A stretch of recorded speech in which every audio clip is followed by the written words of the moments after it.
madaxweynaha wasiirka madaxtooyada wasiirka warfaafinta iyo ciddii kale ay qusaysaba waxaanu xukuumadda ka codsanaynaa in la sii daayo cabdimaalig muuse coldoon arrintayadaasi ma aha maxkamad baa hawshaa shuqul ku leh dembi buu leeyahay iyo dembi ma laha midna ma lihin dembi buu leeyahay iyo dembi ma laha annagu midna ma odhan karo maxkamadda taa shuqul ku leh oo mas-uulka ah laakiin waxaanu xogagaal u nahay ayaanu xukuumadda soo gaadhsiinaynaa xukuumadda waxaanu gaadhsiinaynaa wuxuu ahaa cabdimaalig nin samafala ah waxaa isxiga gurigayga iyo gurigiisa waxaanu ku tagaa habeenkii gurigayga hortiisa tiro badan oo dada oo maqta ah oo qubanaha oo agoona oo curyaamaa oo indhoolaa oo naafaa oo soo caydhoobay oo meel walba ka yimi oo hor fadhiya gurigayga iyo gurigiisa hortiisa waxay eegayaan iyagu in la xidhayba ma oge waxay doonayaan isaga waxay leeyihiin naf baan haysa cabdimaalig waxaa naga duuba wuxuu ninkaasi dhaqan u leeyahay dadka naafada ah dadka indhoolayaasha ah dadka gabooba dadka caydha dadka baahan dadka masaakiinta inuu u tabaruco oo warbaahinta adduunyada gaadhsiiyo waa hay-ad ilaahay sakhiray oo aad u arrintayadaasi waa codsi amar maaha dembi ma qabo ma lihin waxaanu leenahay dadkiibaa aad ugu baahan masaakiinta ahaa xukuumadduna in badan buu ka xil furtaay oo xukuumadda ku soo socday aan ha loo soo dayo dadkii waan idin baryaynaa annagoo ah bulshadii gobolka togdheer burco oo qura maaha xambaarsan magacii iyo maamuuskii gobolka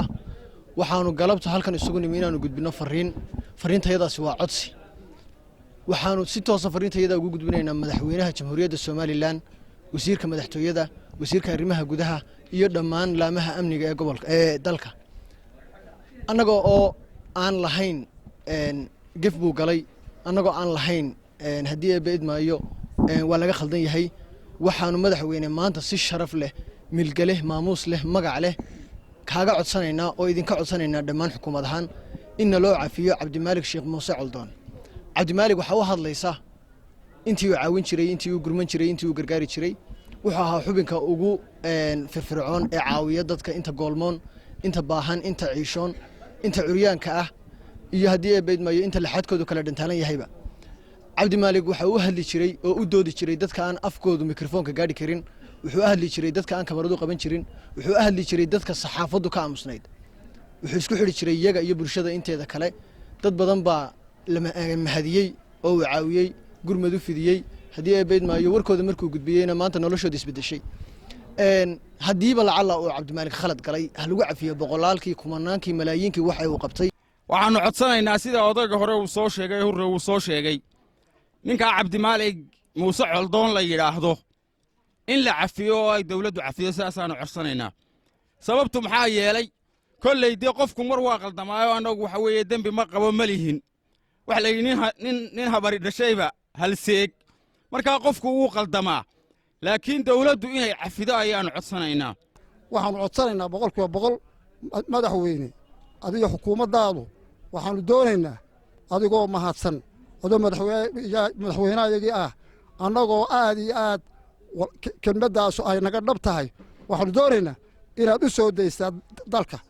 waxbuu ugu jiraa ninkaas waxbuu ugu jiraa boqolkiiba boqol dadkan maanta abaarta dhacdayna wax ninkii wax taraa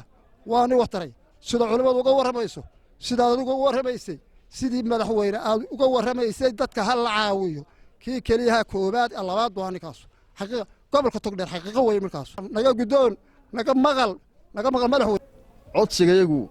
wuxuu ku wajahan yahay oo aan abbaaraynaa oo si naxariis leh uu ugu wajahan yahay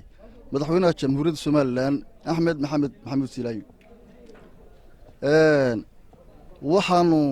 sheegaynaa oo sababaynaynaa xogaha nagu kaliifay ninkaa cabdimaalig muuse coldoon xadhiggiisa iyaannu doonaynaa horta marka hore madaxweynuhu noo saamaxo sababtuna waxaa weeye anigu marka hore caaqil baanahay marka xiga waxaan ku hadlayaa ilaa 50 tuulo afkoodii waxaan soo gudbinayaa dareenkoodii intaaba dadkaygii baa jooga aniga maatadayda waa ka mid ku wuxuu geyn jiray sidaa darteed annaga xog ma hayno dembi buu leeyahay sida odayaashii horeba uga hadleen iyo male midnaba odhan mayno laakiin annagoo ka duulayna duruufaha jira aynu wada ognahay iyo booska uu dadkaa ugu jiray ee samafalnimo waxaanu leenahay madaxweyne haddaanu dembi lahayna degdeg xorriyaddiisa loogu celiyo hadduu dembi leeyahayna hadna loo saamaxo runtii waa cosi anigoo magacayga cabdiraxmaan rooble xuseen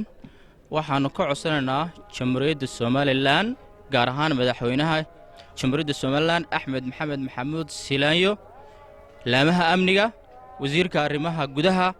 wasiirka madaxtooyada dhammaan waxaannu leenahay runtii inay noo cafiyaan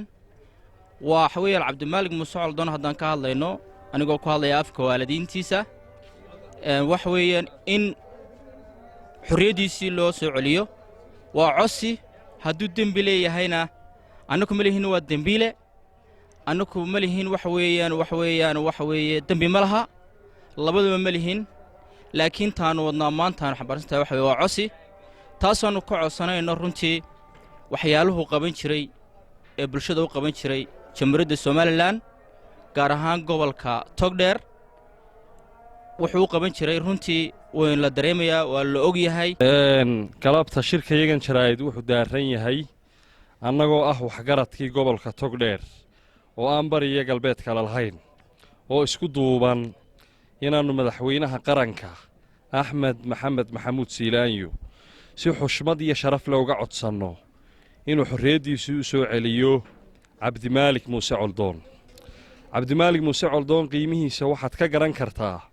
gobolkii togdheer shacabkii ku noolaa cuqaal iyo maxaan idhaahdaa dhallinyaro iyo waxgarad maanta looma kala hadhin bari iyo galbeed waa loo dhan yahay gabal baa u dumay reerihii geliga boocyiille gaadiid la dhaanshuu ahaa gibil madaadshiye buu yidhi cali jaamac haabiil isagoo nin u baroordiiqayay dhintay cabdimaalig runtii wuxuu ahaa nin shakhsiyad wanaagsan waa nin shakhsiyad fiican oo looga bartay sidii caaqilka iga horreeyey iyo akhyaarta iga horraysayba ay sheegaysay inuu dadka u gurmado mudane madaxweyne waxaannu kaa codsanaynaa inaad maxaan idhaahdaa codsiga iyagaa dhammayska tiran ee bulshada bari iyo galbeed iyo waqooyi iyo koonfuri ay u dhammaystiran tahay madaxweyne waxaannu kaa codsanaynaa inaad tixgeliso waxaannu madaxweyne kaa codsanaynaa se ugu dhaqsaa badan cabdimaalig muuse coldoon in xorriyaddiisii loo soo daayiyo